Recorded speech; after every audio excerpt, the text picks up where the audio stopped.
No, we are not. Klein didn't have the chance to retort before Benson interrupted with a smile.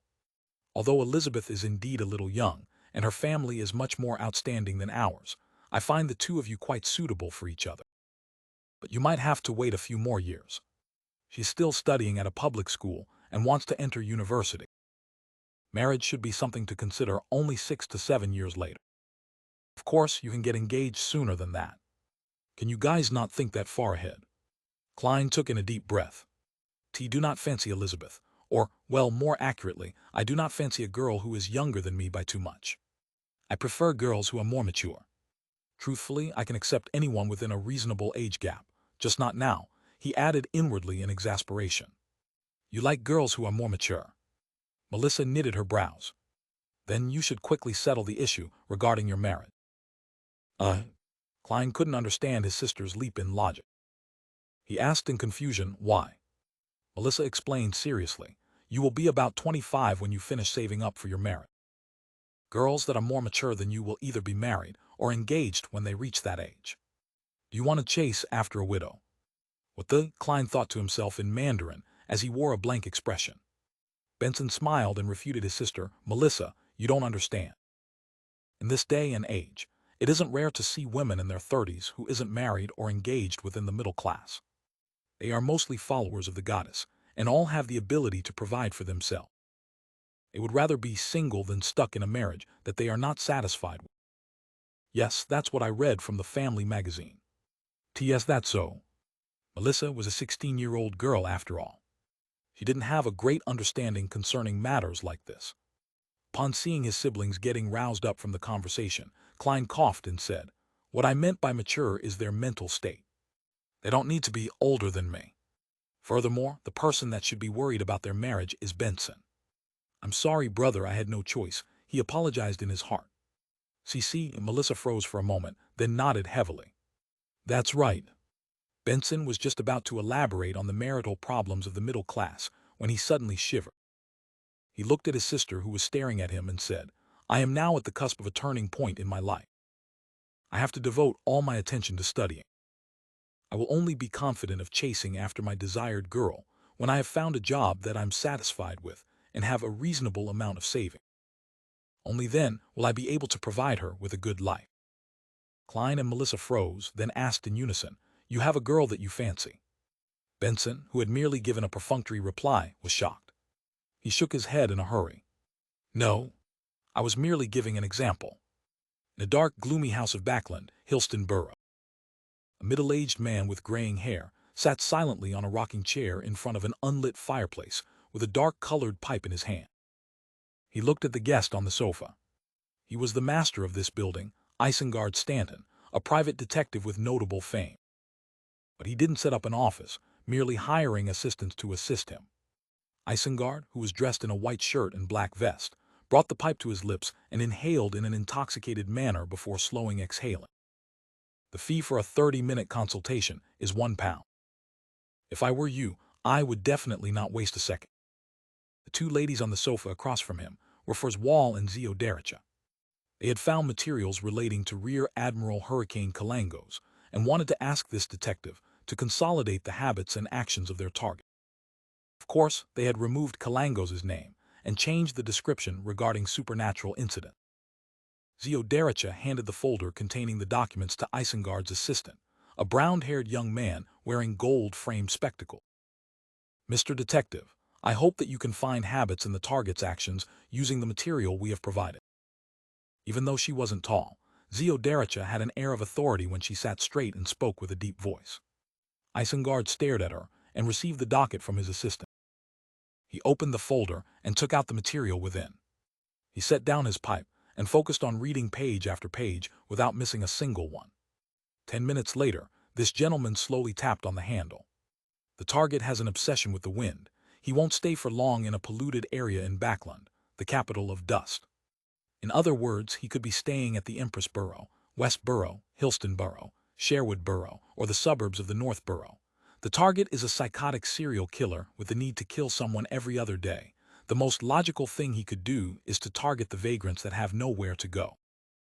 Even the police have no records of the exact number of vagrants in Backland. The target wouldn't be living in an area too near or too far from Northborough or Backland Bridge, which have the highest concentration of vagrants. It would be the act of someone unsophisticated to search for victims that are too close to him. That isn't consistent with your descriptions. If the target has to spend a large amount of time before he can find someone to murder, then he might lose control of his desires and commit crimes that would easily expose himself. The target is an experienced sailor and has exceptional mobility in the water. A reasonable deduction would be that he wouldn't be living somewhere too far away from the water. If anything unexpected happens, that would be his best means of escape. In summary, we can outline the possible radius of activity for the target. He should be living somewhere close to the Backland Bridge area, perhaps somewhere close to both banks of the Tussock River, the West Borough, or the Sherwood Borough. It can only deduce this from the materials that you have given me. Even though they didn't understand all of it, his deduction seemed to make sense. Zio and Fours looked at each other and nodded.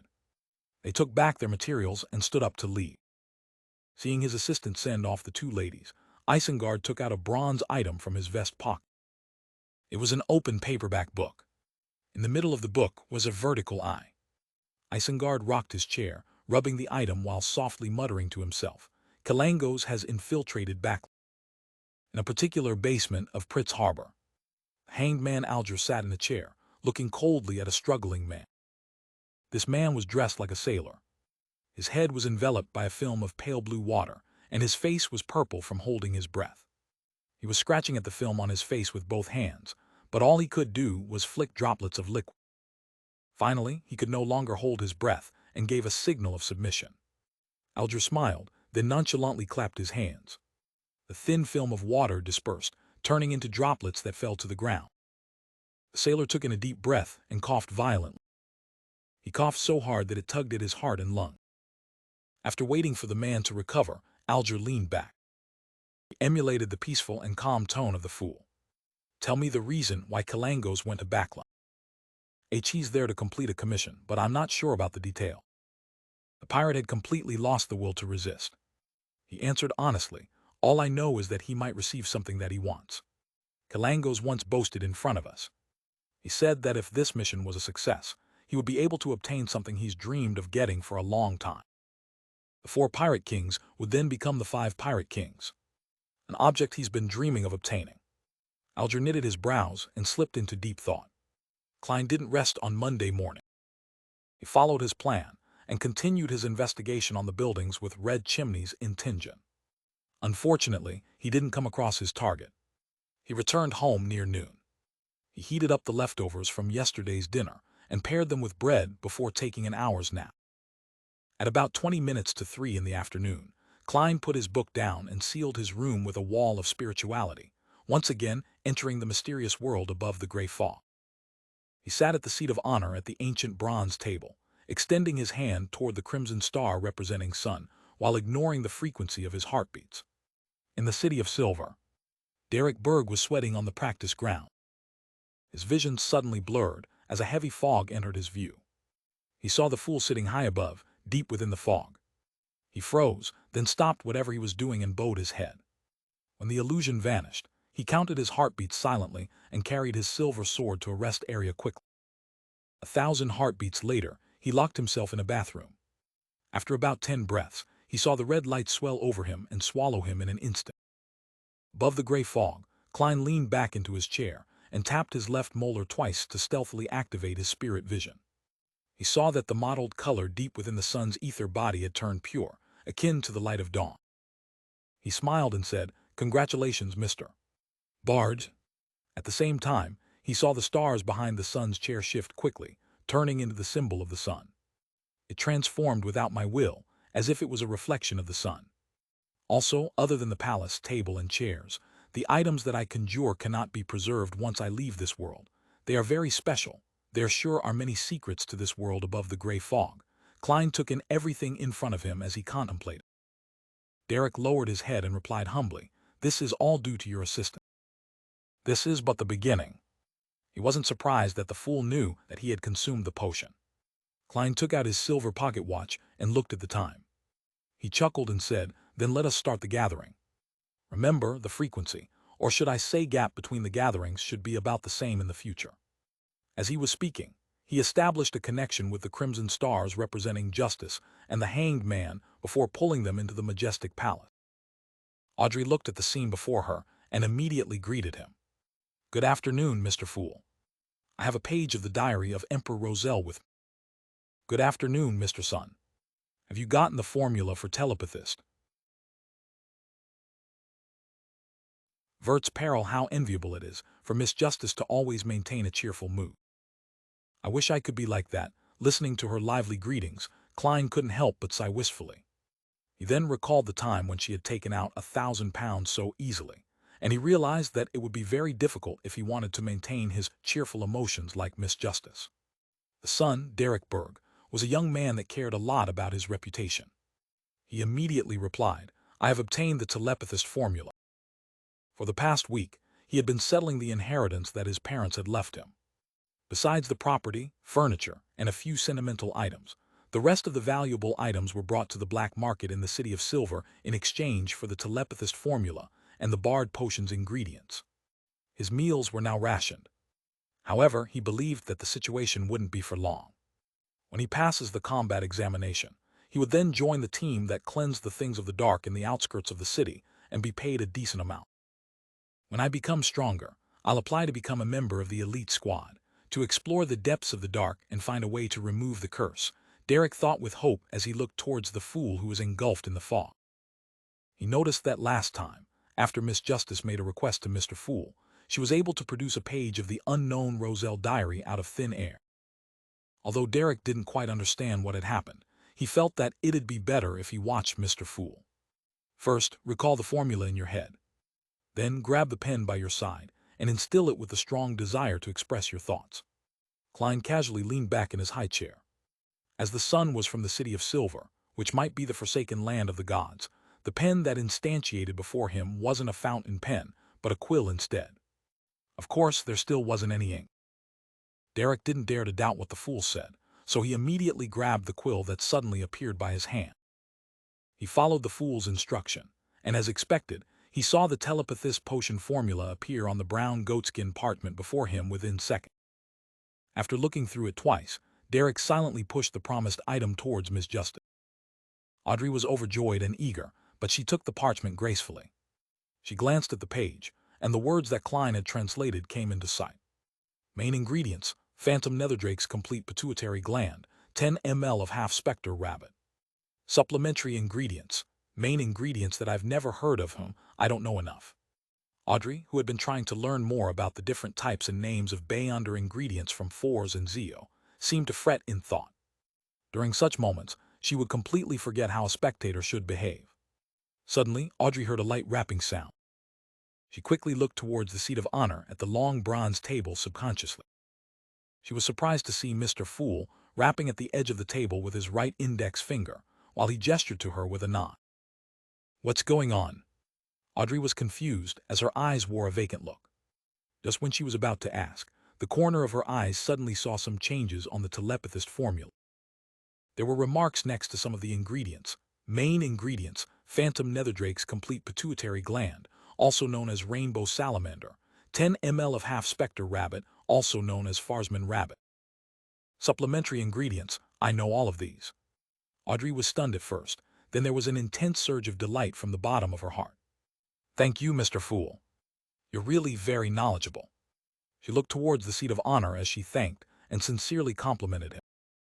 The hanged man Alger didn't know what had happened, but he felt extreme contempt towards what Justice had said. How could you describe a godlike figure with the word knowledgeable? His existence alone is equivalent to knowledge itself to a certain extent. Klein accepted Miss Justice's compliments without any misgivings, because this wasn't something he could have done just because he had chanced upon the psychology alchemist's telepathist formula. After he pulled the son into the tarot club, he had been taking precautions against such problems by taking into consideration the son's special circumstances of being from the City of Silver. He had been constantly studying ancient terminology. Therefore, even if Daxter Guderian hadn't managed to get the formula in time, he could have made the notations easily.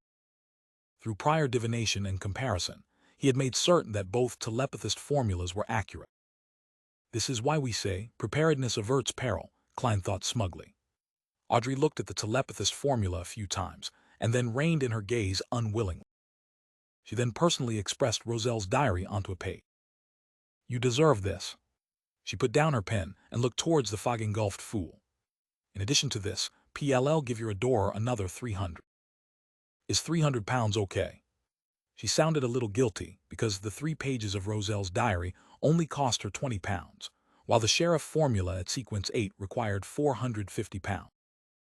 In other words, from the perspective of simple math, she had to pay another 430 pounds on top of the 3 pages of the diary. However, Audrey felt that it was thanks to her luck that the seller didn't know the value of Roselle's diary. It allowed her to buy it at a low price, and per Roselle's diary costs at least 50 pounds per page. Audrey held her fist and encouraged herself. 300 pounds. Until today, I've only seen that much money at Sir Duville's place. Klein sighed and pretended to not be interested in money as he nodded and said, "A reasonable deal. This is my adorer's information." He avoided speaking of terms like Backland Bank, an anonymous account, verbally through the fool's mouth as they damaged his image. He made them appear on the parchment before her. Klein had taken time to visit Backland Bank's Tingen branch last Wednesday while investigating the houses with red chimney. He had disguised himself and opened an anonymous bank account.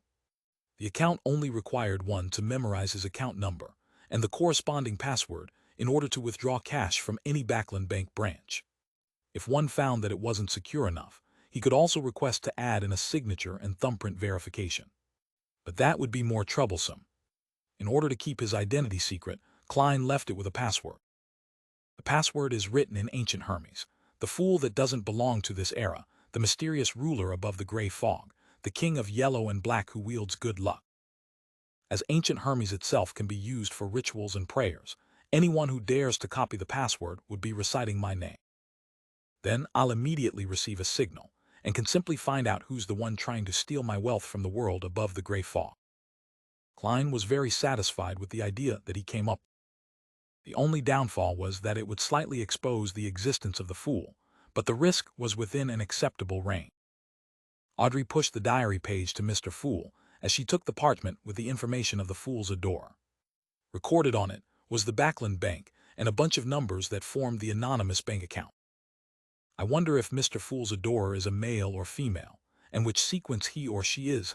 He must be very powerful, at least not weaker than Rear Admiral Hurricane Kalangos. Audrey couldn't stop her thoughts from wandering. But she quickly focused and memorized the anonymous account. It doesn't have to be so troublesome. Just then she heard the fool's low yet gentle voice. "When you get home, recite my name and you'll be able to write down the information directly." This would be just like when I drew the red chimney scene through divination. An account number is very important. You can't memorize it incorrectly, Klein added in his head. That works too. From Mr. Fool's words, he appears very confident.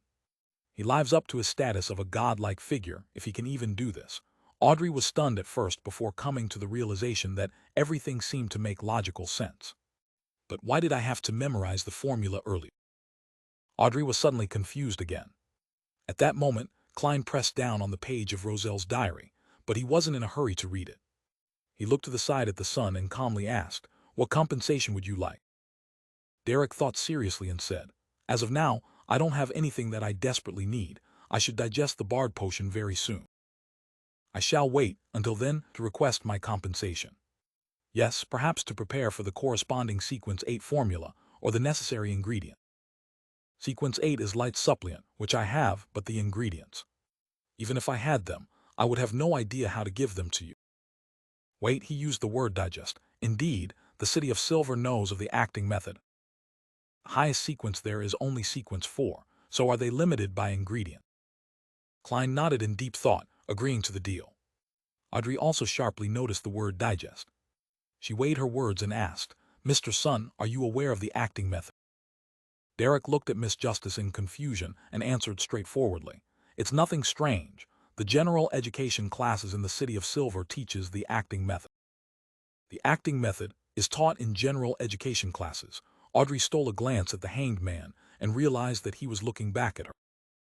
The two of them suddenly fell silent. The origin of the sun is indeed mysterious. I wonder where Mr. Fool pulled him into the tarot club from. The more I think about it, the more I revere him. Audrey settled down and looked at the fool who didn't look visibly surprised in any way. Then Alger probed, "Mr. Sun, do you talk about any key things to look out for with respect to the acting method?" "Yes." Derek nodded without hesitation. "It's clearly stated in our general education classes that the one and only key point for the acting method is to remember that you're only acting. As expected, we're using an ingenious method to go around obstacles and completely break down the remnant spirits in the potion, without submitting to it. The Sun, you're such a simple boy. You just shared important information by accident." Klein smiled and cast his eyes on the diary page before him. Sacrifice, messy Chinese sentences were scribbled on the yellowish-brown goatskin. 2nd August. This goes deeper than I imagined. History sure is something that can be manipulated easily. SDH August. I witnessed the abilities of a high-sequence Beyonder today. It was scary indeed. There's a qualitative change that has happened to them in a particular aspect. It was as though they've transformed into a deity. It's no wonder that we describe them as demigods, though I think calling them legendary beings is more fitting. 6th August. There's something strange going on. Why would the 7 major churches adopt such a strange attitude toward the potion? At the low to middle sequences, they not only provide the main ingredients to those who manage to advance, but they're also generous enough to share the formulas and demonstrate the process needed to create the potion. They would also explain in detail if a ritual is needed to create the medicine. Yet finished potions are the only things they provide to those who are advancing to the higher sequences. This isn't logical. Shouldn't they keep the formula a secret for the lower sequence potions and give the candidate the completed potion, since it's relatively easy to gather the necessary ingredients and create the potion? As for the higher sequence potions, shouldn't they share the formula and make the promising members search for the ingredients due to the difficulty of obtaining the main ingredient? There must be some hidden secret to this. 8th August. The events of the past 2 days have made me feel uncomfortable. I started the Industrial Revolution with my own hands and personally ushered in the age of steam and machinery, but this will create the conditions necessary for the evil god to descend upon this world. What does he mean? The conditions necessary for the evil god to descend upon this world. Klein knitted his brows. His index finger tapped on the edge of the ancient table. Did Mr. Fool encounter a difficult problem? Anything that can trouble him must be something of another level. Audrey looked at the leader obscured by the thick fog and interpreted his state through his body language. Klein was indeed pondering over the problem related to the upper echelons, but he didn't arrive at an answer. He considered the possibility of using divination to gain some sort of revelation. Yes, it would be impossible to divine something of use with such simple sentences. I'm not a prophet. What if I divine with the statement, the conditions necessary for the evil god to descend upon this world? It feels too risky. The evil god might not be as horrifying as the eternal blazing sun, but its abilities might be much more mysterious. It might be able to trace the divinations back to me. There's also no way to divine how large of a risk I'll be taking if I were to divine that statement.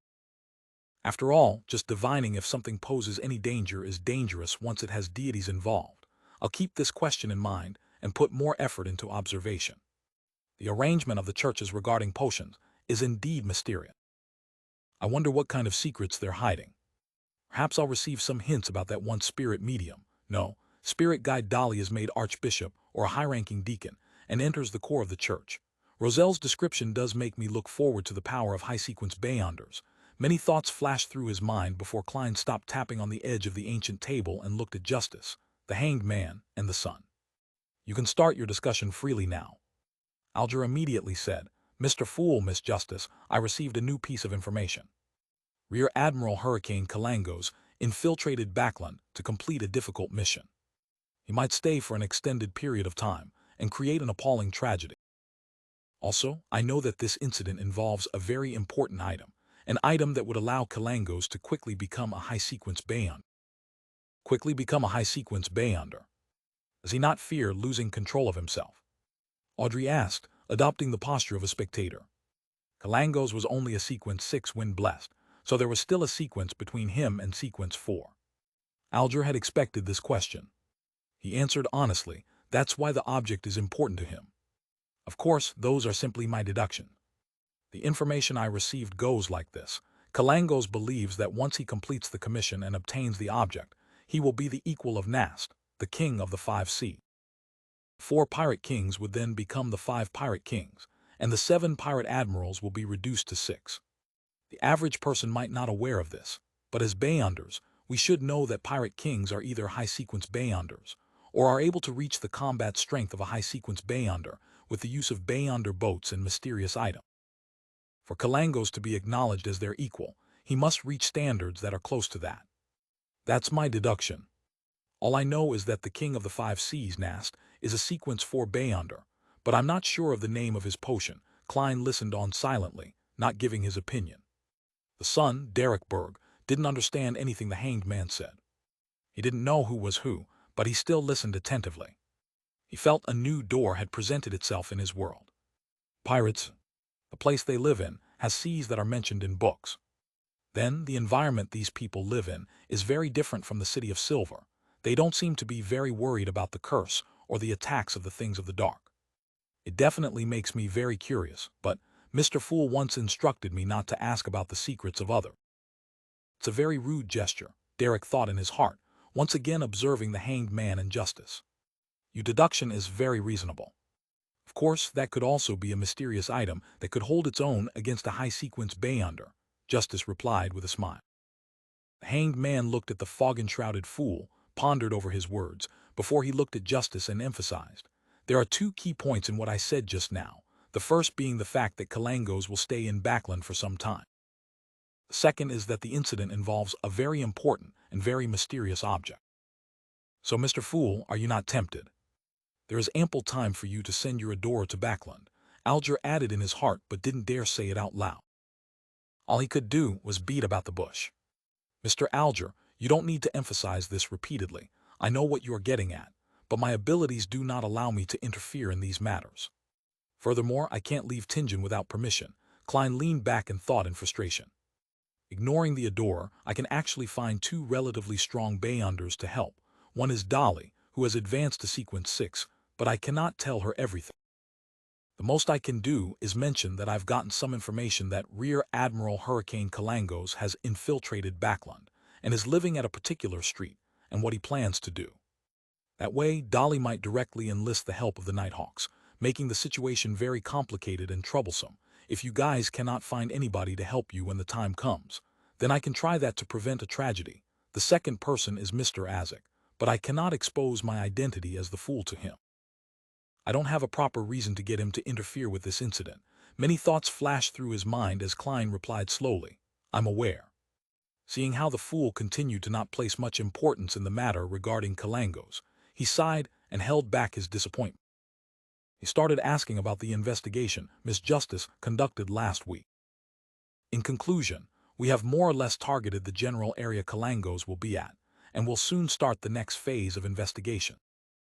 Audrey first gave a simple summary, then with the attitude that she was doing something important, said, "We need more information, preferably the hobbies and habits of Kalango."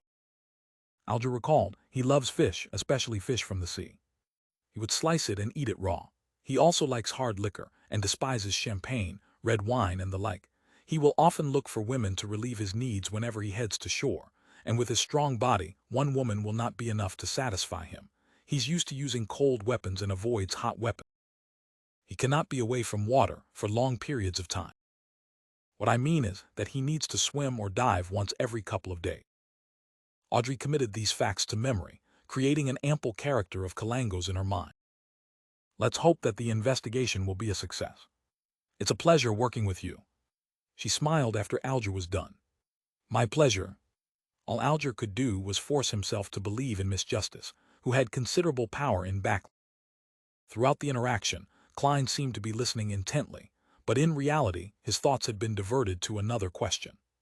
That was the question of how to deliver ingredients to Sun, if he did manage to obtain them. Now that he had a passable understanding of the field of mysticism, Klein instinctively followed the line of thought of using ritualistic magic. This reliance was natural given the successes he had when using ritualistic magic. When I was previously flipping through the confidential information of the Nighthawks, I came across records of the goddess bestowing holy items to her followers. There were also records of items descending in rituals involving evil gods or devils. Does this mean that I can bestow someone something when responding to their prayers and transfer materials that way? In previous attempts, I could only reply with thoughts containing pictures and voices. But that doesn't mean that it'll always stay that way. There could be some new changes when I advance to sequence 8. There's also something important to consider. Can I bring material from the real world into the world above the gray fog? And oh right, there's often a step for sacrifices in rituals involving evil gods and devils. Can I consider sacrificing something to myself? In that way, perhaps I can bring some material from the real world into the world above the gray fog. If this attempt is successful, I can get items directly from Justice, the Sun, and the Hanged Man, and then bestow them to myself. Yes, sacrifice is considered a more advanced ritual, so I won't be able to learn of it for now. The most important thing to do now is to improve my ability. Klein reined in his thoughts, and once again listened in on the conversation of the other member. He listened as their discussion changed from Kalangos to the characteristics of particular monster. Some time later he smiled. Let's end it here for today. By your will. The Sun, Justice, and the Hanged Man stood up at the same time. After severing the connections of the members, Klein quickly descended from the fog and left the mysterious space. When he returned to his room, he dispelled the wall of spirituality and pulled back the curtains by the oriel window, allowing the sunlight to shine in. There are two important things to do this week. First is to get examined and advance to sequence 8. The second is to make flaring sun charm. Its powers might be even higher than that of sequence 7 or 6. Klein looked outside with anticipation. Tomorrow, I should be able to receive the report of Mr. Azek's paranormal disturbances tomorrow. Opportunity Tuesday morning. Having completed his mysticism curriculum, Klein didn't look for a quiet corner to read Comparison of Ancient and Modern Names or Nighthawk's Case Compendium, and instead stayed in the break room to play cards with Leonard, Kenley, and Rial.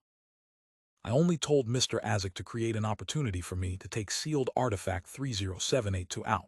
It'll still depend on my improvisation skills to seize the opportunity. Klein's mind wasn't on his cards, so he played terribly. He lost 5 solely in an hour, and he felt the pinch. He planned to concentrate on the game to recover some of his cash. After he bought various ingredients for the flaring sun charms yesterday afternoon, his private stash of cash reduced to less than £1 once again. Plus, he had to pay 2 solely every day for the carriage rental fees to search for the house with the red chimney. As they were waiting for Kenley to shuffle the cards, he picked up the copper penny before him and spun it casually. He suddenly felt Rial's gaze on him, a very intense gaze. What? Klein was first stunned, then looked at the copper penny that was about to fall. Is she wary of me cheating with divination? We're just playing cards amongst ourselves. Do we have to be so serious about this? He suddenly understood and slammed down the penny with a dry laugh. Just then Dunsmith knocked on the door and entered. He looked around and said, "There's a situation in Morristown. Leonard, please handle it." Morristown. Klein felt his mind jolt as he pretended to ask curiously, "Captain, what kind of situation?" Dunn glanced over and explained, "Recently, there have been a few paranormal cases in the area. Firstly, people would hear sobs when walking past the cemetery and see vague figures flash by. Then, a widow encountered her deceased husband when she woke up to use the bathroom in the middle of the night. She nearly fainted from the fright. In addition, there was an elderly man who lived alone. He began hearing heavy footsteps reverberating in the house all the time. However, silence reigned once again the moment he lights a candle or gas lamp. The people in the town are believers of the goddess, so the local priest reported the situation. No one got hurt, and it almost borders on the level of a prank. It should be Mr. Azek. Klein used an expression and tone that he had rehearsed many times. Captain, there might be a secret link for these paranormal cases to happen so suddenly. In this situation, divination could provide an important clue. I think I can help Leonard. Upon hearing that, Leonard's green eyes immediately locked onto Klein. He was apparently trying to find clues and traces from Klein's face. Dunn nodded first, but remained quiet and hesitant.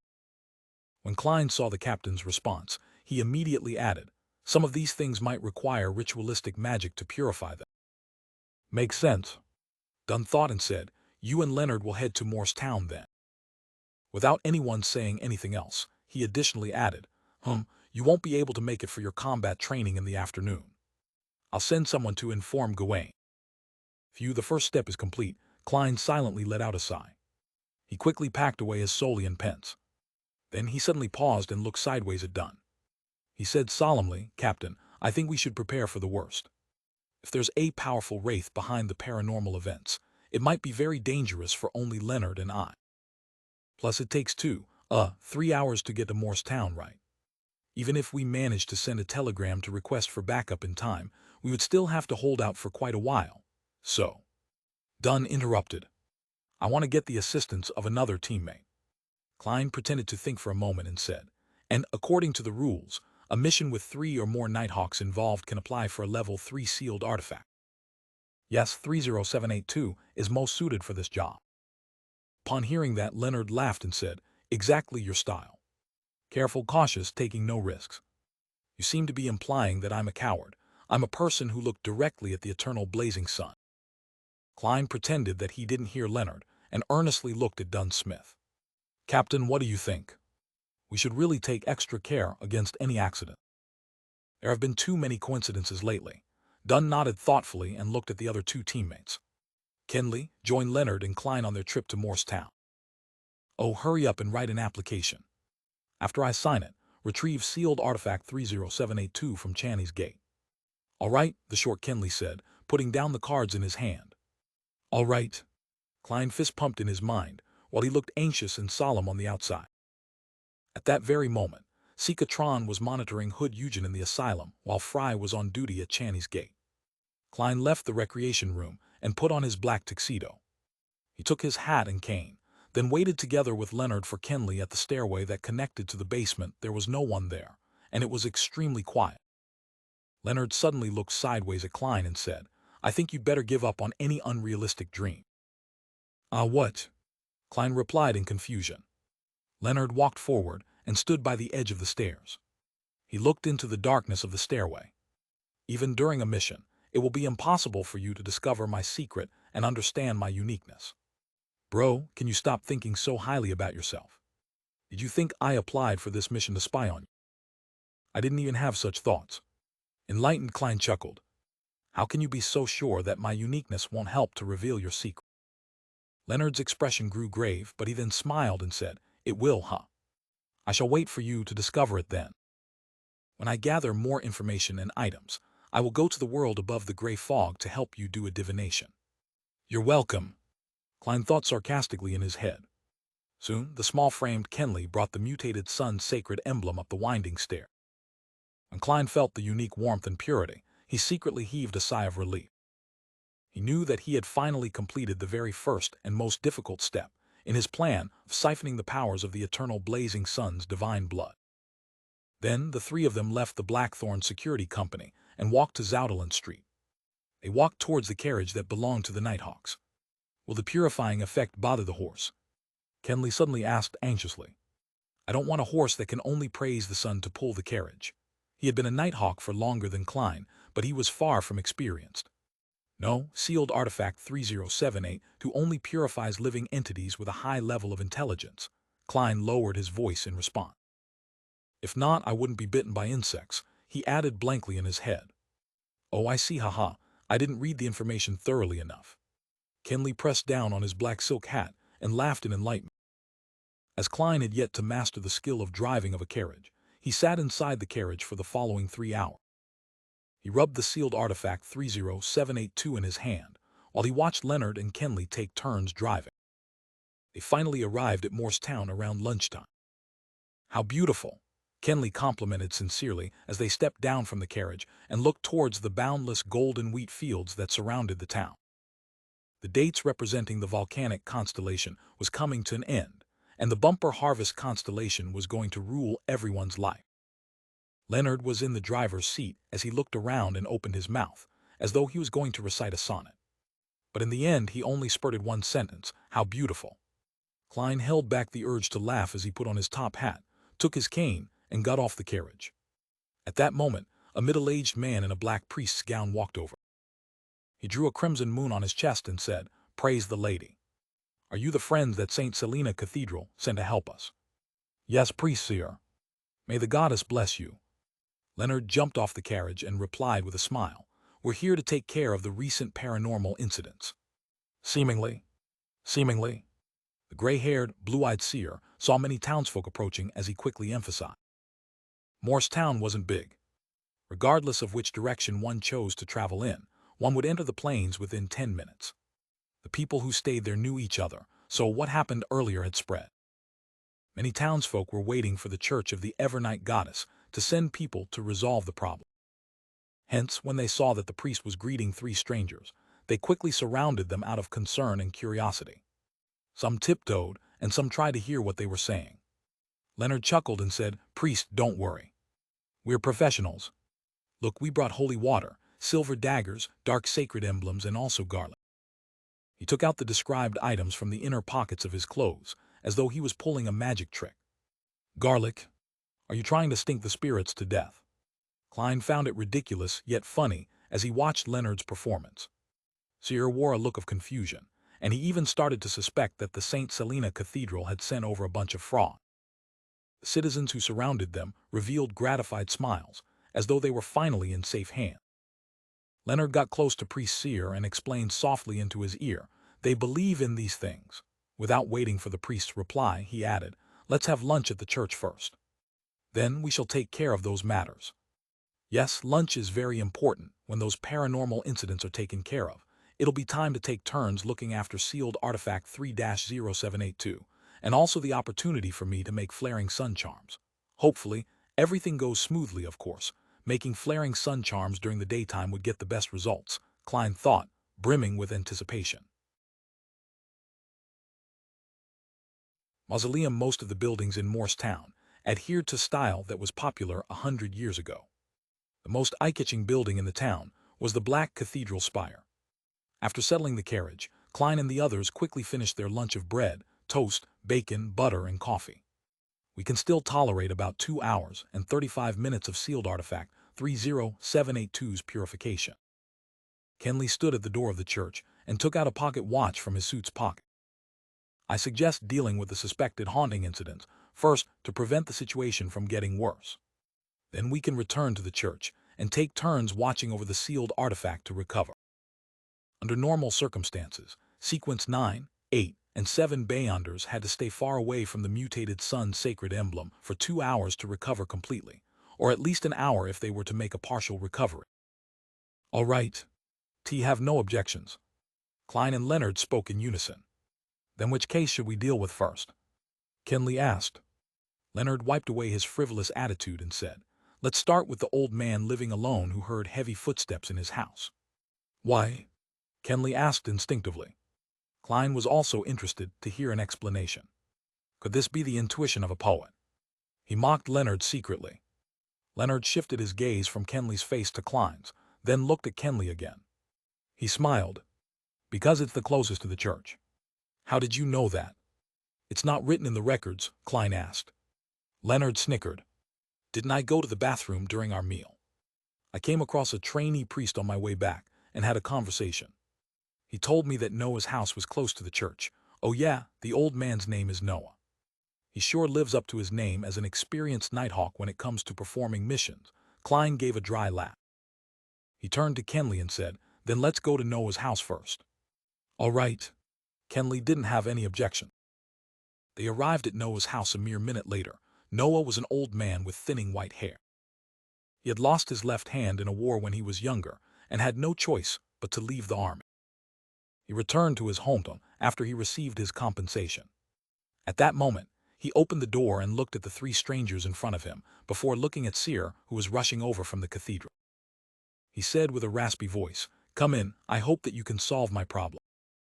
I heard that you brought holy water, sacred emblems, a silver dagger, and garlic. This is great, my worries have eased greatly. Please forgive my blabbering. You have to understand the condition of an old man after not being able to sleep peacefully for 2 nights.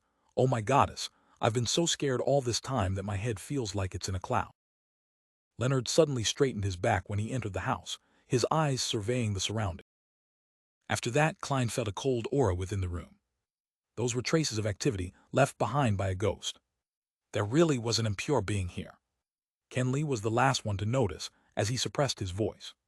Very weak, Leonard said with a relaxed tone as he retracted his gaze. The Midnight Poet was a job with a relatively high spiritual sensitivity when compared to all the other sequence 8s in the church's record. Yes, Klein could feel the warmth and purifying energy of sealed artifact 3078 to quickly dispelling the sinister aura in the room without any trouble.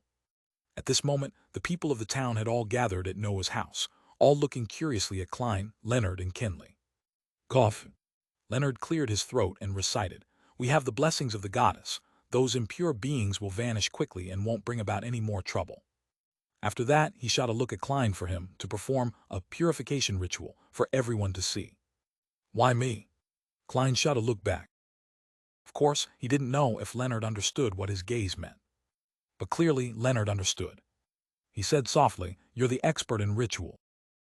All right, blame me for being the one who volunteered for this mission."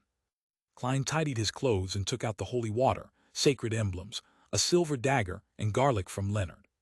He first placed the dark sacred emblem in front of his chest, then peeled the garlic and tossed its cloves one by one to every corner of the house. This is how garlic is used to dispel ghosts. TT's different from the descriptions in the newspapers. Will this work? The townsfolk looking at them broke into discussion, curious and excited, as if they were watching a circus. It's useless. I'm just acting.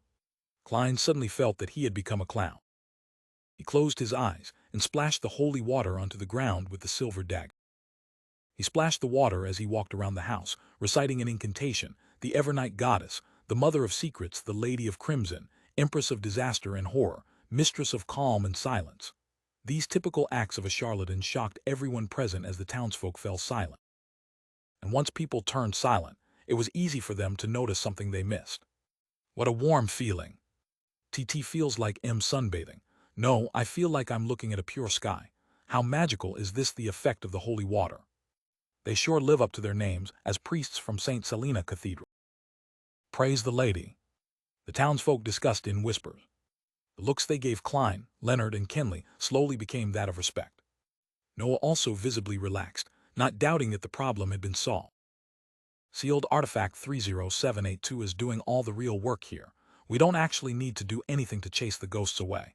All we need to do is stay here for a minute. It's not tiring or troublesome at all. After Klein purified the sinister aura off every corner of the house, he opened his eyes and put away his silver dagger, drawing the shape of the crimson moon in front of his chest with a serious expression. Praise the lady. Praise the lady. The townsfolk replied devoutly. We still have things to deal with, but we need absolute silence. Leonard smiled as he looked around. The townsfolk, after witnessing something so professional, didn't stay. They receded from Noah's house like a tide following Priest Seer's lead. Even the master of the house had to leave temporarily. T actually wanted to take a nap. Noah pouted as he walked toward the cathedral. Leonard took a step forward and closed the door, then turned towards Klein. Do a divination on the cause of this incident. No problem. Klein also wanted to find out what he could divine. I know Mr. Azek did this, but he seems to be of a rather superior nature. Haha, a person that can live for 1300 years must be of a superior nature, so my divination should definitely be effective. Under such circumstances, without the help of the mysterious space above the gray fog, even I'm not sure what revelations I would receive. Klein took out the pen and paper he brought along with him and wrote down a divination statement, the cause of the haunting at Noah's house. He held the piece of paper and walked to a round table. He then took a seat, closed his eyes, and leaned back. Klein suddenly saw a black mausoleum in his blurred, hazy dream world. It was similar to a pyramid, but stood inverted and was almost fully buried. Black fog obscured everything within the ancient mausoleum. Klein snapped awake and opened his eyes. Did you find anything? Kenley asked in concern. Klein thought for a moment and described the revelation he received in his dream without hiding anything. He ended it by saying, the mausoleum was definitely not in the style of the northern continent, I mean the fifth epoch. I'm somewhat of an expert in this field.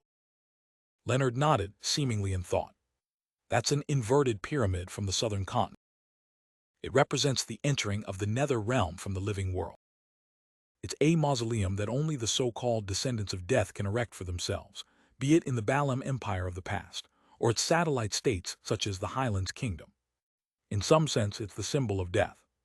Well, the ghosts are definitely related to death. The results of the divination are undoubtedly correct. Ignoring Leonard's mockery, Klein suddenly had an interesting thought. Could Mr. Azek be the descendant of death, or could he have made a transaction with death to obtain such a long life? According to a chapter from the Revelation of Evernight, as well as the internal records of the Nighthawks, death was a malevolent god, once causing a catastrophe in the northern continent at the end of the Fourth Epoch. Those times were now referred to as the Pale Era. It's said that death fell to the combined efforts of the seven gods. It's impossible to determine when Lamed Castle was built, but it couldn't have been built before the Pale Era. If there was a connection, then there would be something to investigate regarding the person working behind the scenes, lives in the house with the red chimney, and stole the skull of Mr. Azek's child, of course. This could be an excuse for the northern continent to colonize the southern continent. After all, most of the inhabitants of the southern continent believes in death.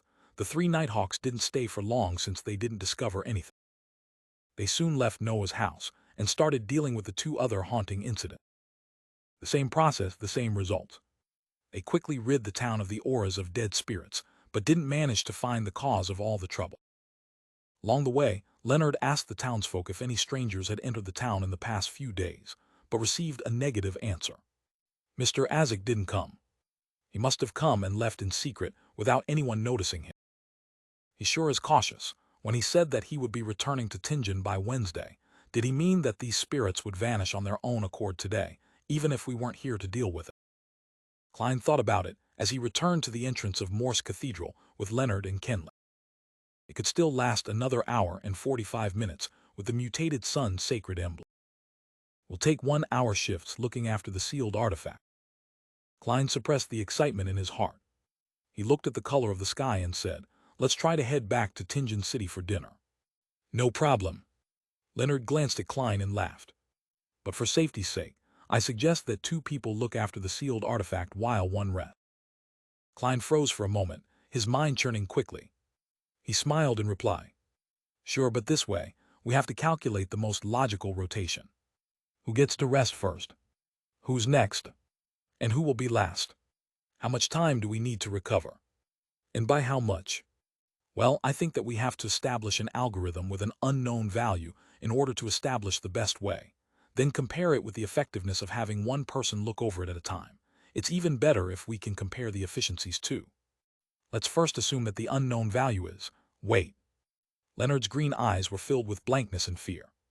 "If that's the case, let's look after it one at a time. The person looking after it will stay in the cathedral during his shift, as it has a sufficiently large radius. Of course, we'll have to get Priest Seer and the rest to stay somewhere else. The other 2 will stand guard outside the church and prevent others from coming close." T share the same opinion. Kenley had felt a headache coming on as Klein spoke about the mathematical problem. "All right." Klein nodded, looking as though he was forced to do so. If he hadn't been able to convince his partners, then he would have to make a deal with Leonard in secret, giving away some information about himself to get him to leave. But the problem was solved now. Weak light shone through the narrow window from high above, making the interior of Morse Cathedral a little more visible. Klein put his top hat on his knee while he leaned his leg against his cane. He sat quietly on the first row of the left pew and looked at the altar before him. There weren't any statues of the goddess, except for a massive dark sacred emblem. Its base was black, with a crimson half-moon that was surrounded by radiant points of light. On the wall behind the sacred emblem, there were a few openings which allowed sunlight to shine in from the outside. They were focused into tiny specks of pure light, which combined with the dark surroundings to form a scene that resembled that of a lofty starry night sky. None of the traditional gods ever left behind an actual image. Only their symbols are worshipped and glorified by people. That seems to be a manifestation of the command. Do not look directly at God. Klein let his thoughts wander. He wasn't in a hurry to make the flaring sun charms as soon as he got the opportunity to be alone with sealed artifact 30782. He felt that he had to be careful, patient, and had to wait. Within the first 15 minutes, it was possible that Leonard and Kenley would enter at any moment to remind him about points that he should take note of. In this extremely quiet atmosphere, Time flew by quickly. Klein suddenly snapped back to his senses as he took out his silver vine-leaf pocket watch, flipped it open, and took a glance. 20 minutes have passed, he muttered to himself. He then set his silk top hat and silver-edged black cane by the side. He got up and walked towards a hidden corner near the altar. At first, he faced the side of the altar, but once he saw the large, dark sacred emblem and the holy scenery that resembled a depiction of a night sky, he felt guilty and uncomfortable. Hence, he turned his back to the altar. Then, Klein took out the sealed artifact 30782 from the inner pocket of his black tuxedo. He bent down to place the golden, unadorned badge on the ground. Klein took a look at the sun symbol that was filled with abstract meanings. Then he took out a small candle mixed with sandalwood. He put it right at the bottom of sealed artifact 30782. That was the dualistic ritual that he learned from the eternal blazing sun. He used an item that was closely related to the deity to represent him, while he used the candle to represent himself. He took a deep breath to ease his tense emotion. Klein then took out the items required for the ritual, one after another, including a carving knife, 2 thin gold slices, sun essential oil extracted from the combination of black-rimmed sunflower, golden-rimmed sunflower and white-rimmed sunflower, golden hand-fingered citron powder, and also rosemary powder. After that, Klein adeptly used the silver ritual dagger to guide the flow of spirituality. He guided it to flow around the simple altar and created a shapeless sealed wall. He squatted down, placed the silver dagger down, and extended his right hand. He lit up the candle that represented himself by rubbing his spirituality. Under the flickering dim light, Klein picked up the sun essential oil and dripped a drop onto the flame. With a puff, an illusory fog spread out with the slight scent of sunlight. After burning the fingered citron and rosemary powder, Klein held the carving knife and golden slices. He stood up, took a step back, and then recited in Hermes, the blood of the eternal blazing sun. You are the inextinguishable light, the embodiment of order, the god of deeds, the guardian of businesses. Inextinguishable light, embodiment of order, god of deeds, and guardian of businesses were all parts of eternal blazing sun's honorable titles. If there wasn't the prefix of the blood of the eternal blazing sun, the ritual would require the god's response to proceed. If so, Klein suspected that the eternal blazing sun would recognize him as the disrespectful person that looked at him directly. Then Leonard and Kenley would only find a pile of black ashes when they entered. Plus, the ritual had to be conducted via ancient Hermes, a ritualistic language that stemmed from nature. Only a language without any protection but had outstanding effects could allow an incantation to sidestep around the eternal blazing sun and point towards the mutated sun's sacred emblem. At the same time, as he was stealing the power from a deity, Klein had no way to divine if it would be successful ahead of time. He felt that it would result in him directly dealing with the deity again. So he could only recite the rest of the incantation with a strained heart. T pray to you, T pray for you to give me strength to complete the flaring sun charm. The blood of the eternal blazing sun, please transfer your strength into my charm. O fingered citron, a herb that belongs to the sun, please bestow your powers to my charm. As the incantation neared completion, Klein suddenly felt something light up before him. A simple gold badge radiated with an intense light, as though the sun had descended onto the land. Klein suddenly found himself enveloped in extreme heat. His hair was heating up rapidly and was almost on the brink of igniting. His feet felt like they were stepping barefoot on yellow sand that had been exposed to the midday sun, and his face and body were greeted with the hot wind blowing from every direction. In that instance, he felt that he needed to do something to let the burning energies out. Otherwise, he would turn into a human candle. It required almost zero thought as Klein lifted both his hands.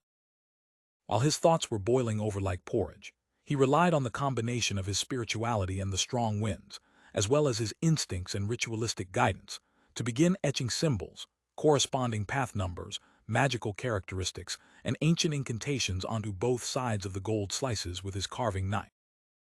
Outside the church, Leonard was standing in the shadows to hide from coming into contact with direct sunlight. Suddenly, the sunlight intensified, like the hottest days of a year in early July. He squinted his eyes and looked towards the sky. He saw that the blue sky had no clouds or dust. It was so pure that it made people gasp with admiration. Such strange weather. Beside him, Kenley also noticed the changes in the sunlight. Leonard responded with a smile when he suddenly turned his head. He knitted his eyebrows slightly, and cast his gaze towards the cathedral. Luckily, Rosin isn't here. Otherwise, she would be complaining about the sun tanning her skin. Leonard looked away and said with a smile. The blazing sunlight remained intense for a few minutes before it returned to normal. In the cathedral, Klein's carving knife finished the final stroke. As he finished the magical characteristic that represented light, the spirituality on both sides of the gold slices suddenly melded together, as the light converged onto the metal. No, this is even closer to godhood. Klein was finally relieved from the boiling and burning sensation. He examined the two flaring sun charms in his hands with a clear mind. The golden luster on the surface of the charms had turned dim, and the pattern looked ancient yet complex. There was a warm, damp feeling that seeped into Klein's skin bit by bit. Not bad. I finally have a more impressive trump card. Klein sighed emotionally. He set the activation incantation for the flaring sun charms as the word light in ancient Hermit. I want light and there will be light, he quipped, amused.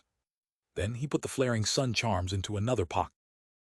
He didn't put them with the slumber, requiem, and dream charms, because the flaring sun charms would decrease their efficacy period.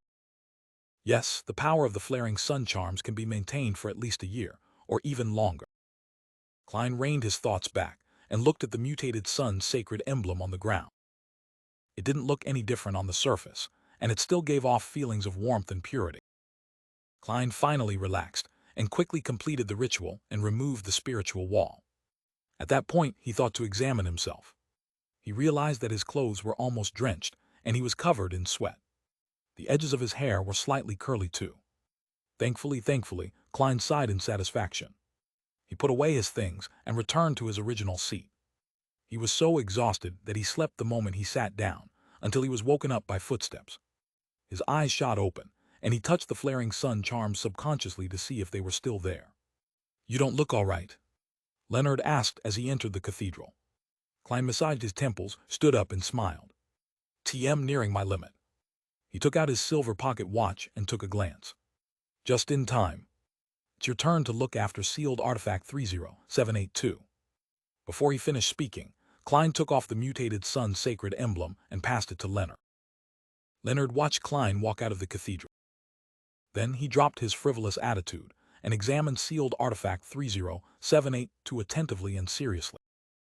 He grew confused and looked bewildered. After the shifts ended, the three Nighthawks began their journey back.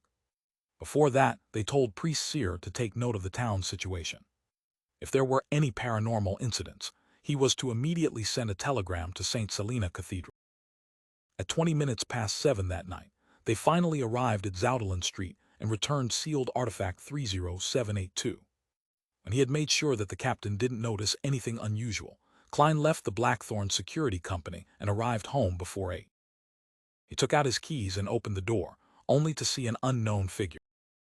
It was obviously a maiden who wasn't even in her 20s. She was in an old, grayish-white dress, and she was wiping the dining hall with all her might. She had black hair and brown eyes. Her eyes were small, her nose wasn't sharp enough, and her facial features were very ordinary. "Who is this?"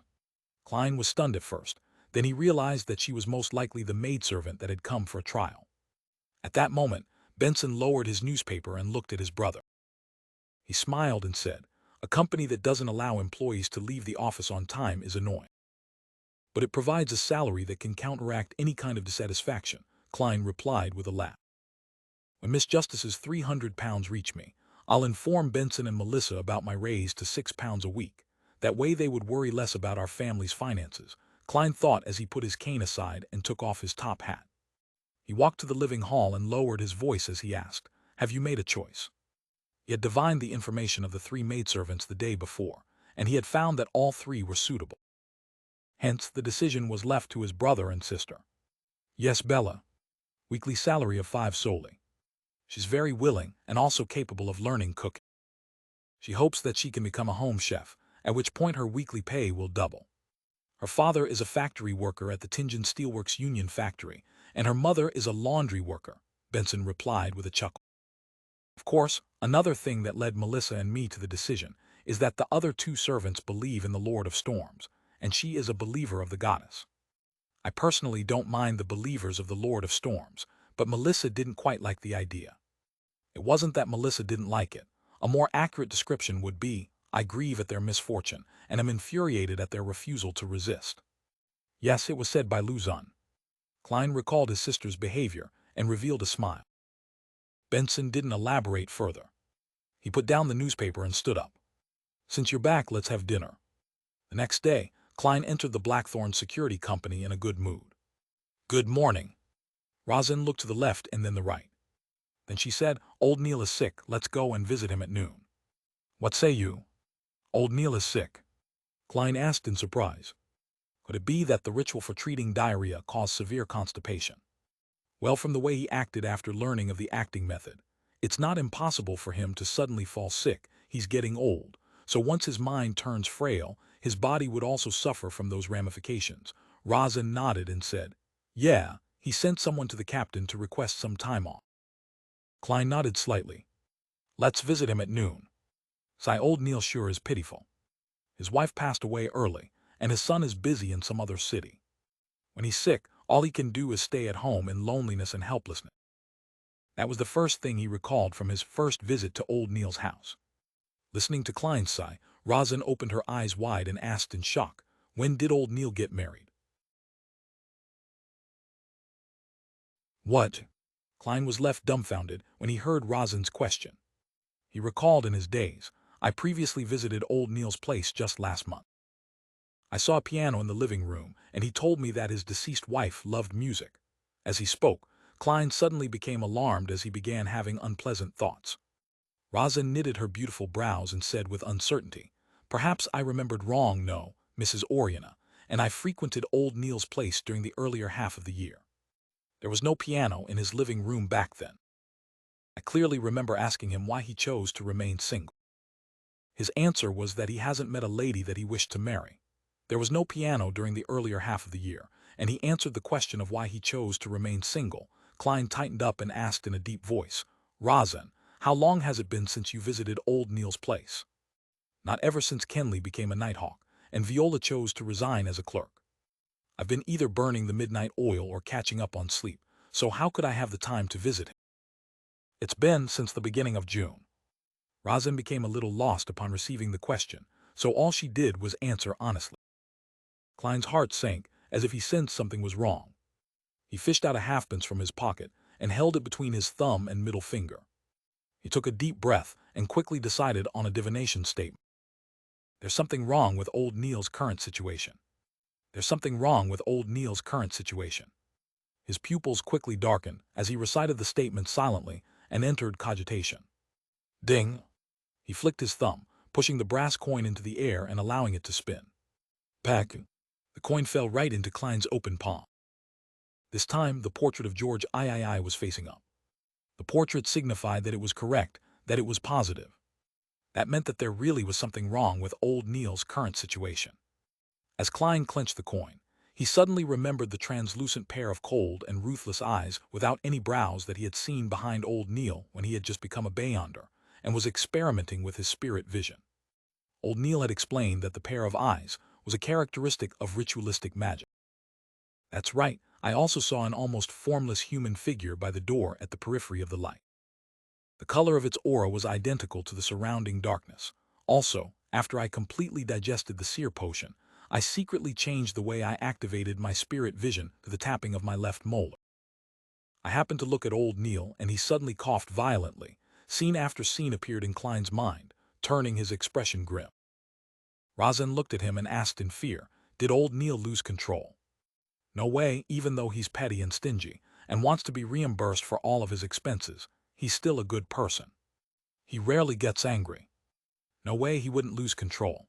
T cannot be sure, but I think that Old Neil is on the brink of losing control. Klein consoled Rosin.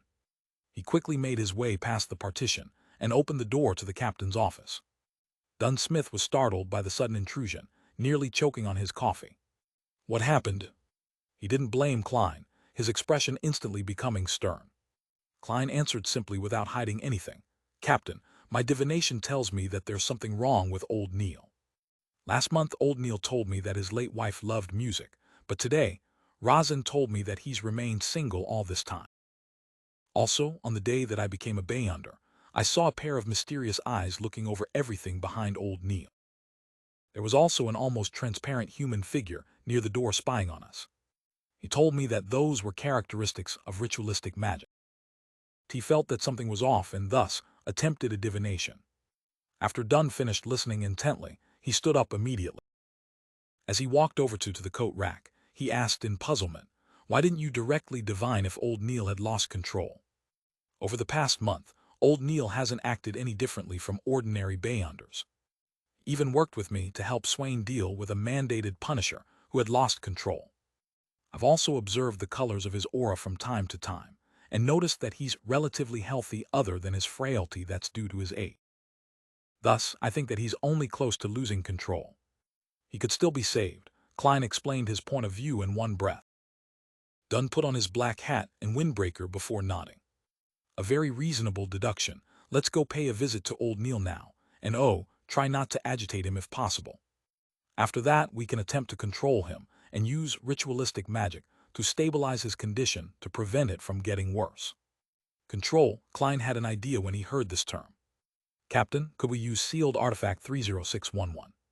He had been thinking about how he could resolve old Neil's problem and save him, but he hadn't arrived at an answer as he had been too flustered, too uneasy, and too worried. He was reminded by Dunsmith's words and recalled that the sealed artifact might be useful. Number 0611. Name Peaceful Hair Strands. Danger Grade 3. Considerably dangerous. It has to be used carefully. It can only be applied for operations that require 3 or more people. Security classification, official Nighthawk member or above. Sealing method, no direct contact with living organisms. Description, a simple decoration formed with many strands of black hair. As long as contact is made with a living being without any protection, the living being would lose all their desires and emotions, including, but not limited to, hunger, anger, grief, pain, envy, jealousy, hate, joy, satisfaction, greed, etc. It has been ascertained that living beings under 611's influence will even lose the desire to break contact. They will silently stay in their spot until the end of their life. If an external force is used to break contact between the person and 0611, then the person will gradually recover. But experimental data suggests that the prerequisite to this is that the person has not been in contact with the sealed artifact for more than 2 hours. Once the contact lasts for more than 2 hours, the victim would become silent for eternity. The highest sequence tested is sequence 5. You can avoid contact by means such as wearing gloves. The strands of hair aren't equipped with the capability to live. It doesn't have any inclinations of escaping the seal. Appendix, these strands of hair appeared during a failed advancement. It was something left behind when a captain of the Nighthawks failed to advance to sequence 6.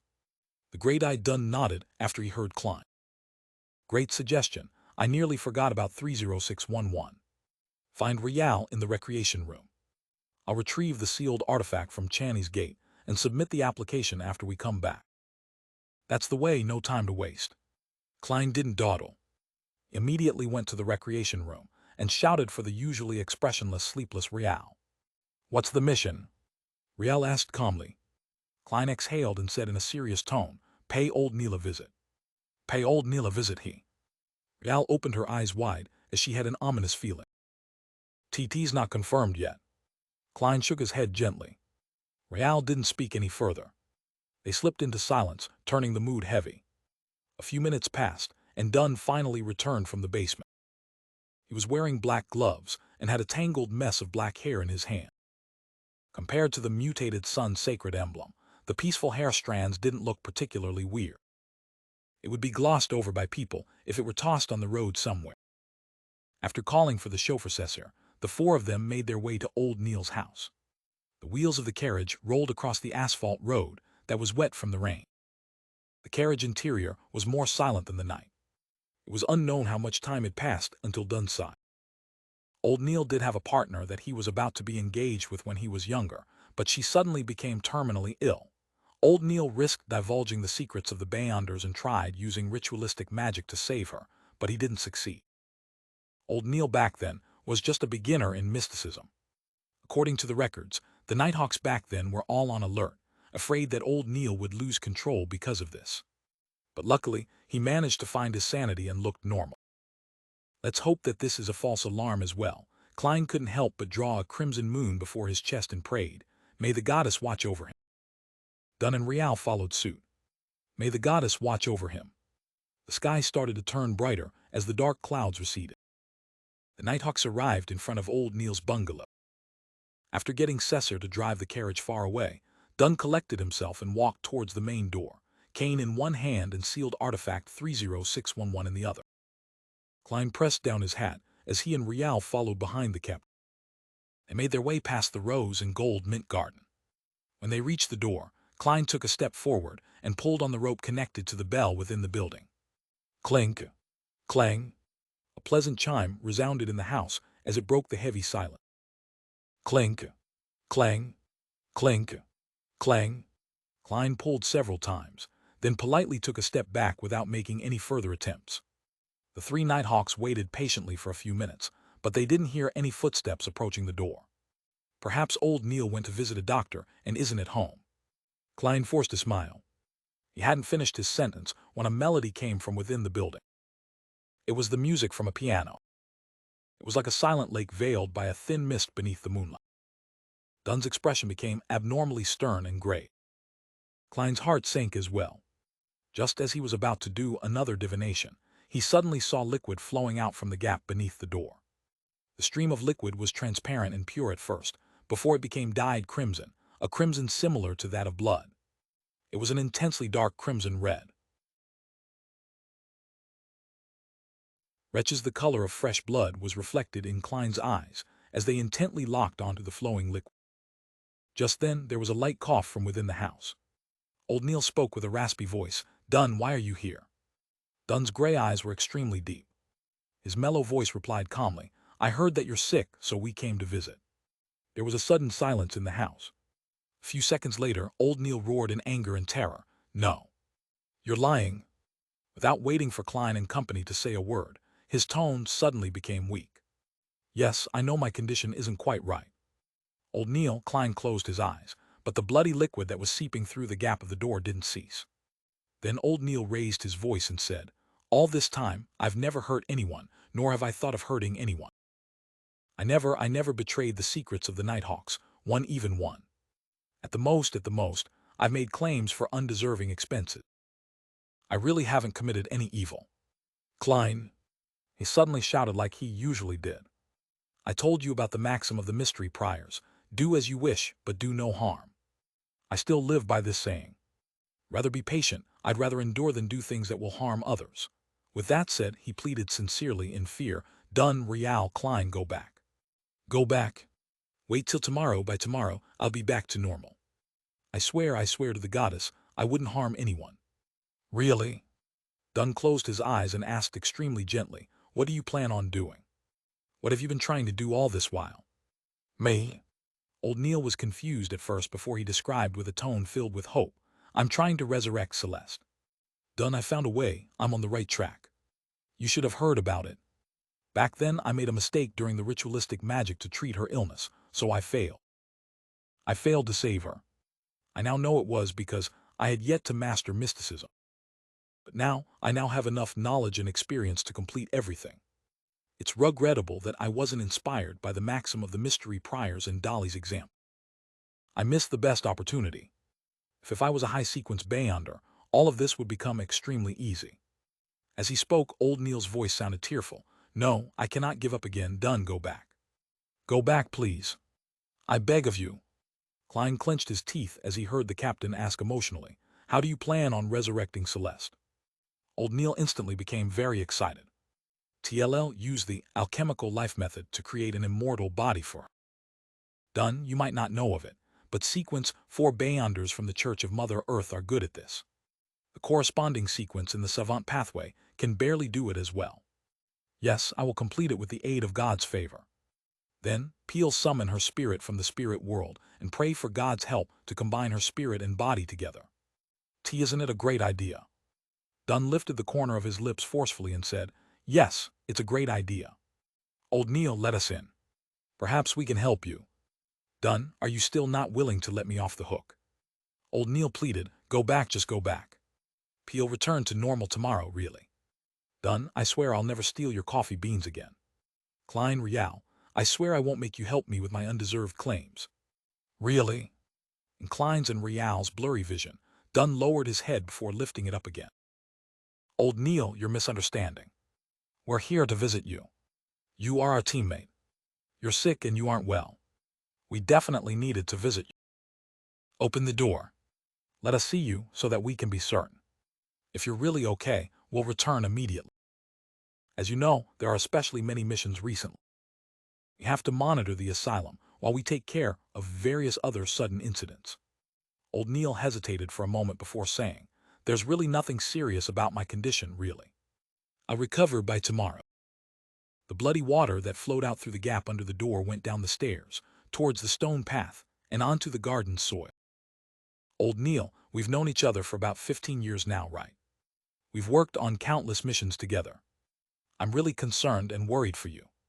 I have to see you with my own eyes before I'll be at ease, Dunn said gently. All right, Old Neil pouted.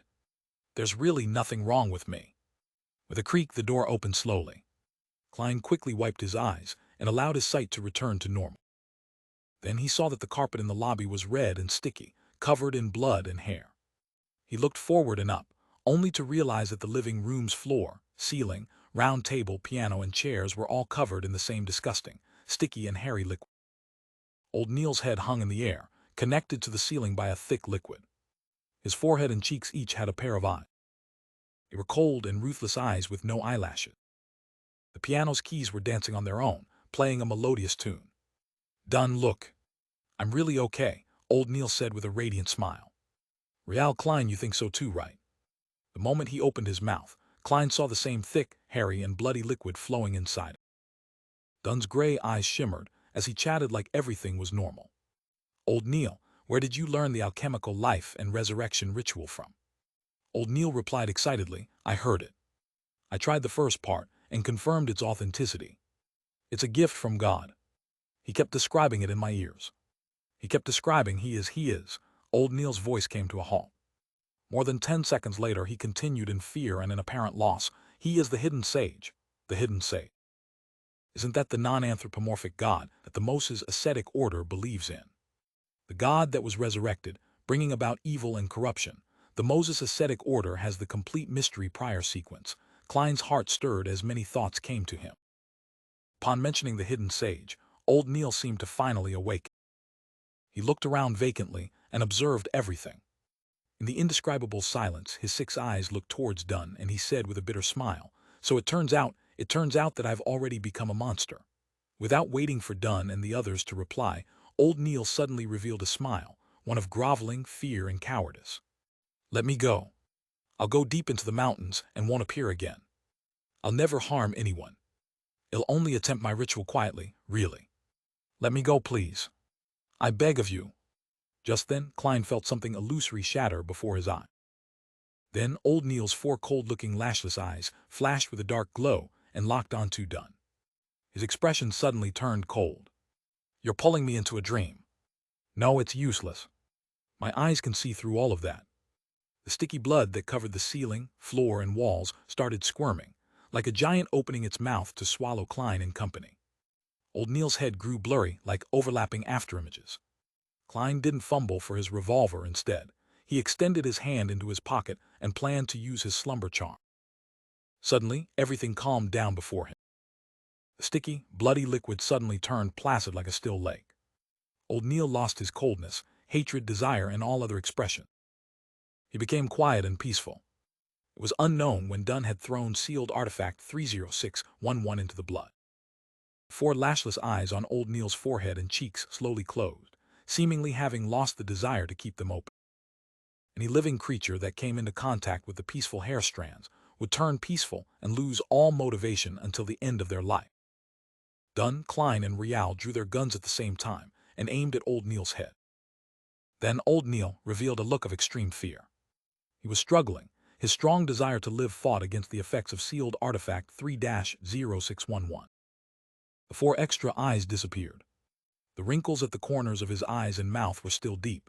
His hair was still white. His crimson eyes were still turbid, just like when Klein had first met him. Dunn, do you remember the time I saved you? Rial, do you remember when I helped you redeem your family's lives? Klein, Do you remember how I taught you mysticism every day? Do you remember when we talked about how to make claims? Do you remember how I made you hand-ground coffee? Do you remember when we fought against a mandated Punisher rampager? The illusory pleading echoed in Klein's ears, and his right hand that was holding the revolver trembled. He found it difficult to pull the trigger. Bang! Bang! The two silver demon hunting bullets flew out and penetrated old Neil's head one after another. Klein watched as the familiar, abnormal face revealed a hopeless expression. He saw the man's skull tear open, the red and white within spurting in all directions. The sticky blood that coated their surroundings started shrinking as it flowed back into old Neil's broken head that had fallen to the ground. Dunn and Rial lowered their guns simultaneously, and all was silent. For Klein looked at everything before him. Old Neil's corpse was becoming a ball of rotten flesh. He saw that there was a pair of eyes, crimson and crystal clear, yet incredibly pained amidst the blood and flesh. He felt like everything that had happened was just a dream, and found it impossible to bring himself into believing the sequence of events and how it had ended. He stood dumbfounded as he saw Dunn take 2 steps forward, his figure stoop. Dunn looked at old Neil's corpse and muttered heavily, "We are guardians, but also a bunch of miserable wretches that are constantly fighting against threats and madness. We are guardians, but also a bunch of miserable wretches that are constantly fighting against threats and madness." Dunn's words echoed throughout old Neil's house. They reverberated across the corroded floor, the walls and ceiling, as well as within Klein's mind and soul. He'd never had a stronger impression of that sentence than the one he had now. He felt that he wouldn't forget this feeling for as long as he lived, even if he were to return to Earth. Amidst the still atmosphere, Dunn walked towards old Neil's corpse and kneeled down. He took out a white handkerchief from the pocket of his windbreaker and covered it over the dark red, crystalline eyeball which looked pain. At this moment, Klein noticed that the keys of the piano had stopped moving. A faint, translucent figure appeared. This Klein, who had activated his spirit vision before entering the house, froze. He hadn't noticed this strange soul until now. Was it because he was distracted by old Neil, or was it due to old Neil's abilities after he lost control? Klein saw the formless figure evaporate quickly, vanishing before his very eye. He had a faint idea of what was going on. Suppressing the heavy feeling in his heart, he heard the captain order, "Search old Neil's house carefully for possible clues." "All right." When Klein spoke, it took him a minute to recognize his own voice. His voice was raspy and deep, as if he had the flu. "All right," Rial also replied. The condition of her voice is about the same as mine. It's like our nostrils are blocked. Klein looked at his female teammate, who typically didn't have much of an expression. It was as if he was knowing her for the first time. Placing his cane on an umbrella rack near the door, he made his way around sealed artifact 30611. He took heavy steps into the living room and up to the second floor. He then searched every room for possible clues. Old Neil employed someone to clean the rooms regularly, so the rooms weren't as messy as one would expect of a bachelor. Everything was in order, as if there was a female presence in the house. Half an hour later, Klein found a few handwritten notes on a bookshelf in old Neil's room. The notes recorded a weird, mysterious ritual, alchemical life. The materials required include 100 ml of spring water from the Spring of Elves, Golden Spring on Sonya Island, 50 grams of star crystal, half a pound of pure gold, 5 grams of phlogiston, 30 grams of red iron, and a large quantity of fresh blood from living people. Old Neil annotated beneath the part about fresh blood from the living. "T can consider drawing my own blood, accumulating it little by little and preserve it using ritualistic magic. I can consider drawing my own." Klein closed his eyes and crushed the notes. "On Thursday morning at 9, the time of the moon. Raphael Cemetery." Klein was wearing his black formal suit and holding onto his cane. He stood silently in a corner of the cemetery. He had stuffed a neat white handkerchief in his breast pocket and was holding onto a slumber flower. Dunn, Fry, Leonard, and Kenley were carrying a black coffin that stored old Neil's corpse. They slowly walked to the front of the tombstone and silently lowered it into the grave. As she saw the brown soil being tossed into the grave, Razan, who was wearing a black dress and a white flower in her hair, wept. "Can someone tell me if this is all happening for real? Why did he lose control? Why did he consume the potion? Why did he become a Beyonder? Why must there be wraiths and monsters? Why is there no safer way? Why? Klein silently listened on until old Neil's coffin was completely buried in the soil, until all signs that he existed were buried deep within the earth. May the goddess bless you. He drew a crimson moon in front of his chest, then took a few steps forward and placed the slumber flower in front of the tomb. May the goddess bless you. Dunn, Fry, and the others tapped at their chests in a clockwise fashion. Klein looked up, straightened his back, and saw the black and white photograph on the tombstone. Old Neil was wearing his classic black hat. His white hair was peeking out around the edges. The wrinkles beside his eyes and mouth were deep, his dark red eyes a little turbid. He was so peaceful, no longer feeling grief, pain, or fear. There was an epitaph carved underneath the photograph. It came from the contents of the last entry in old Neil's diary. If I cannot save her, then I shall accompany her. The morning breeze blew gently. The silence and emptiness of the Raphael cemetery hung over everyone. In the afternoon, Klein took a form signed by the captain to the armory. He opened the half-closed door and saw Brett with a thick, black beard behind the table. Klein froze visibly before handing the form over. 50 rounds of ordinary bullets. During his request, he glanced at the tin can on the table. He felt as though he could smell the fragrance of the hand-ground coffee and hear the cheeky words in his ears. But why must you wait till you have spare cash? You can apply to Dunn and get him to approve of the expenses. Brett noticed Klein's expression and sighed. T can understand what you're feeling right now. I myself cannot believe that old Neil would leave us like that. Sometimes I even feel as though this is a dream conjured by the captain. Perhaps this is the destiny of many Nighthawks, Klein replied with a bitter smile. After this incident, he felt much more disappointment and hatred toward the upper echelons of the church for keeping the acting method a secret. Let's hope that there will be fewer such tragedies. May the goddess bless us. Brett drew a crimson moon in front of his chest. He took the application form and walked into the armory. Bang, bang, bang. The smell of gunpowder filled the air. Klein vented his frustrations onto the target he was shooting at until he finished shooting the bullets that he had requested. He then collected himself and took a public carriage to Gawain's house. He completed sets upon sets of exercises, as if he was torturing himself, until Gawain told him to stop. Combat practice isn't there for you to harm yourself. Gawain looked at Klein with his turbid green eyes. Team, sorry, teacher. I'm a little down today. Klein exhaled and attempted to explain. What happened? Gawain asked without a ripple of emotion. Klein thought for a moment, then gave a simple reply. A friend of mine passed away suddenly. Gawain was silent for a few seconds. He stroked his blonde mustache and said with a fleeting voice, I once lost 325 friends in the span of 5 minutes. Amongst them were 10 that I could trust with my life. Klein sighed in realization. That is the cruelty of war. Gawain shot a glance at him and let out a self-deprecating laugh. The cruelest thing of all is the fact that I can never exact revenge for them. I can never fulfill their dreams, and the answer eludes me forever. As for you, you still have such a chance. Even though I don't exactly know what happened, I know that you're still young. You still have many opportunities. Klein was silent for a moment. He took in a breath and collected himself. Thank you, teacher. Gawain nodded and said without any expression, take a 10-minute break, then do 10 more sets of the exercises you were doing just now. See, Klein was momentarily unsure what expression he should show. Friday morning, in the recreation room of the Nighthawks. Klein, Sikatron, and Fry were seated around the round table, but they weren't playing cards.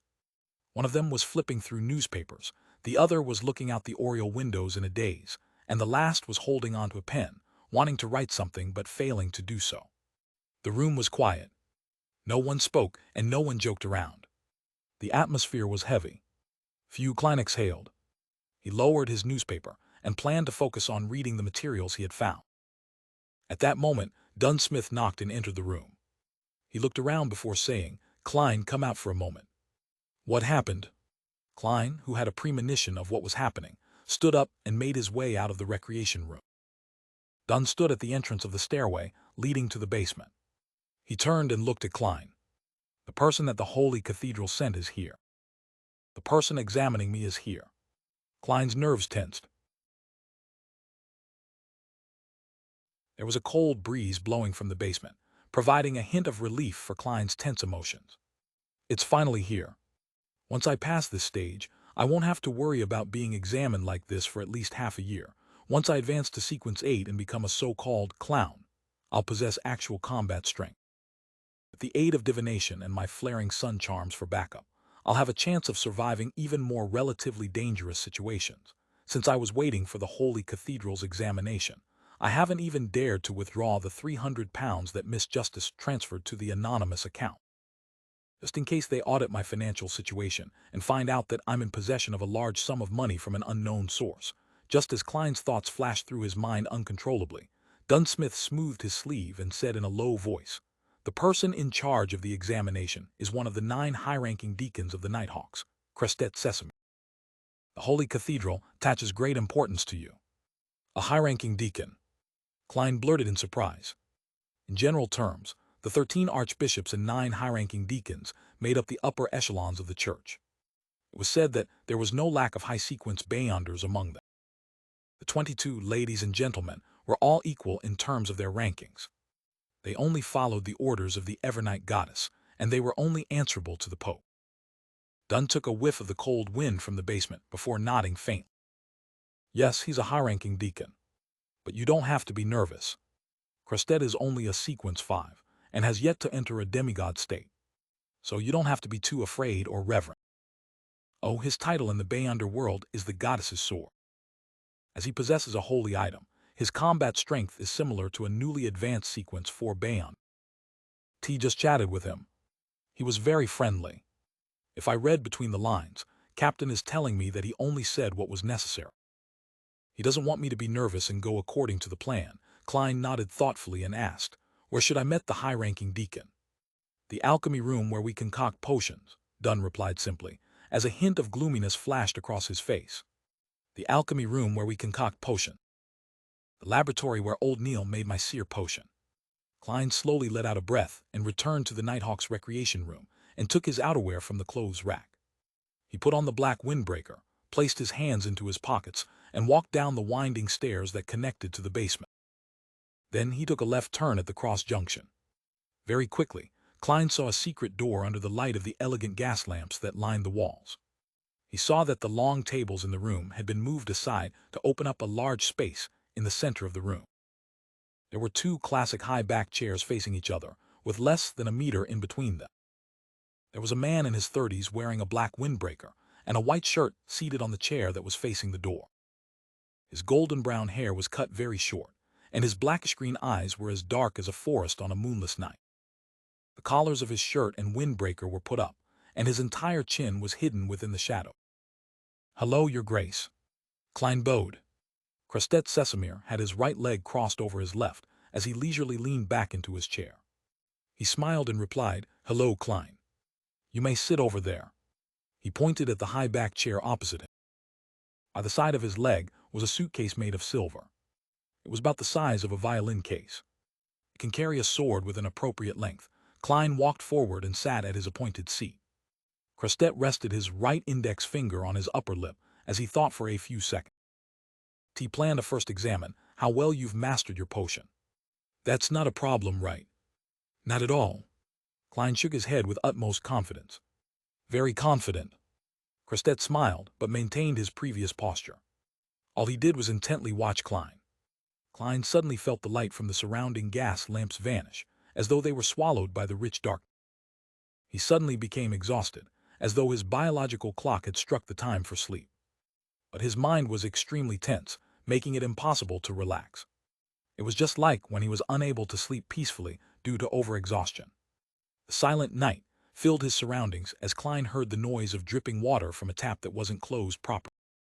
Then he heard the conversations in the Blackthorn Security Company and the movement of the wind blowing through the stairway. Besides that, he didn't see anything that he shouldn't see, nor did he hear any noises that he shouldn't be able to hear. "Excellent." Crestet's hypnotic voice dispersed the darkness, and the light from the gas lamps inside and outside the alchemy room came into Klein's sight again. Klein suddenly shook off his exhaustion and returned to his previous energetic self. "He affected me without me realizing it. Is that what a Sequence 5 Bayonder is capable of? This is the horror of a high-ranking deacon." He recalled what had happened and felt a little frightened. Crestet Sesamir clasped his hands and put them on his knee.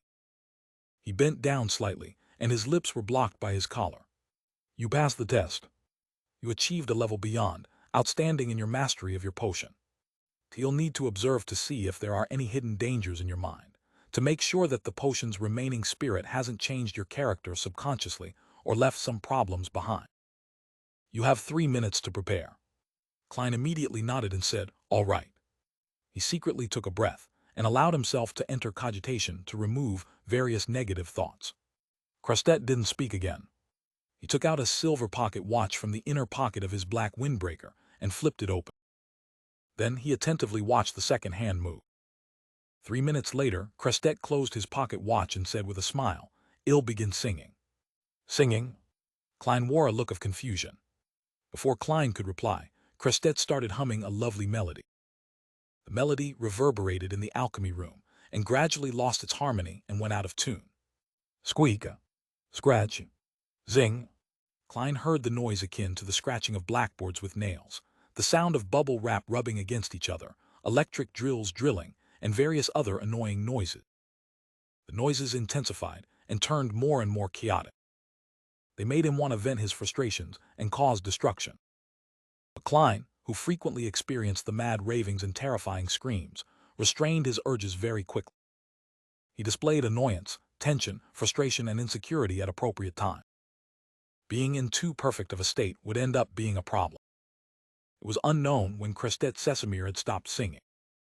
The noises in the alchemy room disappeared, and room that was awash with tranquility and silence. Silence sure is great, Klein exclaimed in his head. Very good, excellent. There are no latent problems in your soul. Of course, if you wanted to beat me up or stuff my mouth with something, that's only normal. Crestet's mouth was blocked by his collar, so Klein could only determine his emotions through his tone. No, I wouldn't dare, Klein admitted honestly. Crestet smiled and said, congratulations, you have passed all the tests. Now it's time for the question and answer session. His green eyes suddenly darkened. His gaze was deep, as though he could see through flesh, and looked directly at the spirit. Go ahead, Klein replied, sitting straight. Crestet maintained his earlier posture and casually asked, you said that your experience in the divination club allowed you to quickly master the potion. Yes, Klein answered frankly but didn't describe further. Crestet nodded slightly and said, and you said that your inspiration came from the maxim of the mystery priors and also Dolly's example. Yes. Klein confirmed this first before explaining in detail. I found out from one of my teammates, who is a mystery prior, that those who abide by the maxim of the mystery priors have a lower probability of losing control than normal. After that, I heard that Madame Dolly once said that she wanted to be a real spirit medium, and that she is a genius that leveled up to sequence 7 within 2 years. After noticing both situations, I thought I could give it a try. I attempted to be a real seer and outlined some principles for a seer. The outcome was better than I expected. I mastered the potion very quickly. Your Grace, I'm not sure if you have had a similar experience. When I fully mastered the potion, there was a very special, very magical feeling. Klein described his experience as if he only vaguely understood the acting method. The man he had been when he was on Earth would have been nervous and embarrassed to speak so many half-lies before such a powerful nighthawk. But ever since he transmigrated to the current world, he had lied so much that he was used to it. He could do it flawlessly. The darkness in Crestet's eyes disappeared, and his gaze returned to normal. He smiled and said, don't worry, it's not an illusion. From his answer, Klein couldn't see any doubt or scrutiny, so he felt at ease. Dunn endorsed your experience. I believe that you really are a genius, with a logical mind and sharp senses, Crestet complimented.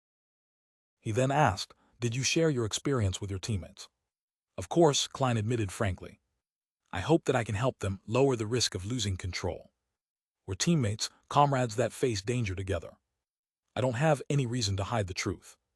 But for the same reason, I didn't tell the clerks. Crestet uncrossed his right leg and sat up straight. His thin lips were exposed from the shadow of his collar. He lifted the corner of his lips and said, although you haven't even been with the Nighthawks for 2 months, I believe your understanding towards partners is much better than many others.